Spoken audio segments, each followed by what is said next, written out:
Hey guys, my name is Brian Ravansky, and first off I'm going to apologize. I could not, or was not able to create a SoundCloud account in time to submit this assignment on time. I was having some difficulties, but needless to say I'm just going to use YouTube and try and create a podcast with it without using the video option. So my topic is youth drug and alcohol abuse. So the article I'm going to be reading to you and then discussing after is Teens and Substance Abuse. It's written by DiscoveryHealth.com writers. I guess various writers got together and created it. So I'll read it to you first, and then we'll talk about it for a bit. So many people first try alcohol during their teenage years. The average age for girls is 13 years old, according to studies by the CDC and the American Academy of Pediatrics. It is the drug most often used by 12 to 17-year-olds, with more than 4 million adolescents drinking alcohol in any month. In a recent survey, 25% of 8th graders, 40% of 10th graders, and 53% of 12th graders reported drinking alcohol during the prior month.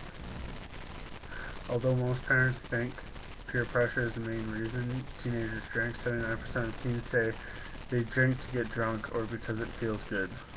67% their problems, and 66% say peer pressure is the reason. 47% say they drink because they have nothing better to do.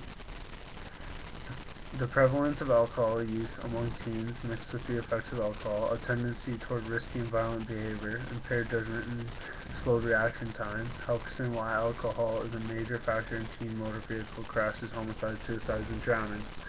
Its use is also linked to early sexual intercourse, date acquaintance rates, unplanned pregnancies, sexual transmitted diseases, fights, and community property damage. In addition, many young people also die from alcohol poisoning.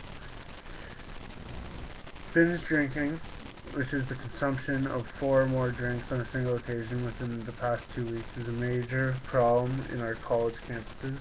It is binge drinking as opposed to drinking in general that causes most of the alcohol-associated harm occurring on our campuses and in student lives, involving the drinking habits of thousands of college students. Recently reported their findings in the Journal of American College Health. The results of the study revealed that in 2001, approximately 2 in 5, or 44%, college students engaged in binge drinking, a rate almost identical to rates reported in the previous 8 years. Among the underage students, half of those surveys reported obtaining alcohol easily. Other students are their primary source.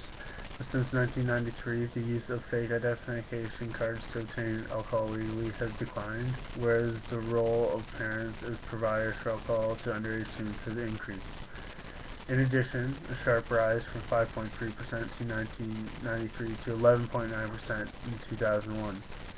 Infrequent binge drinking was noted among women attending all women's colleges, and a lesser but still significant increase of the same behavior for women in coeducational schools. These findings and others revealed that despite efforts to curb binge drinking on our campuses through alcoholic prevention program services, activities, and policies, there is still much more that needs to be done.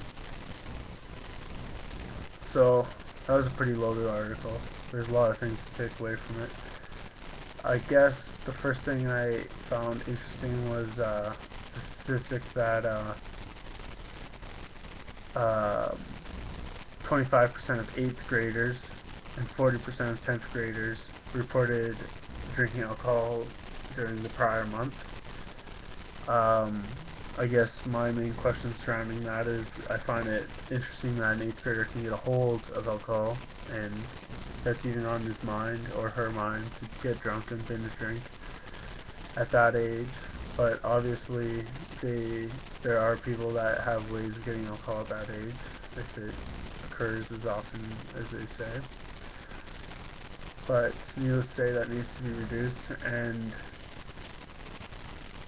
by reducing that, we can reduce the drug and alcohol related instances which affect everyone, which can even include death or just drunk, annoying people. But the good point in the article was how they talked about alcohol as a major factor in teen motor vehicle crashes, and as well as it was also linked to sexual intercourse. Often, a lot of people will drink when they're younger and get in vehicle crashes. That's why our insurance is so high when we're younger, until we turn the age of 23. And that's why recently in Ontario they created the zero blood alcohol level until you're, I believe, 22 years old, whereas before it was just until you were 19. Then you could have a blood alcohol level of 0.05, but now you have to be 22 years older and hold a G to be able to hold a blood alcohol of 0.05 to drink. So obviously the government has realized there is an issue with drinking and driving amongst teens, and they have attempted to reduce this problem, and from what I think, it will help and improve the safety of our roads. So I'm glad you took some time out of your day to listen to my podcast. I enjoy listening to your feedback, and let me know what you think, and have a great weekend. Bye.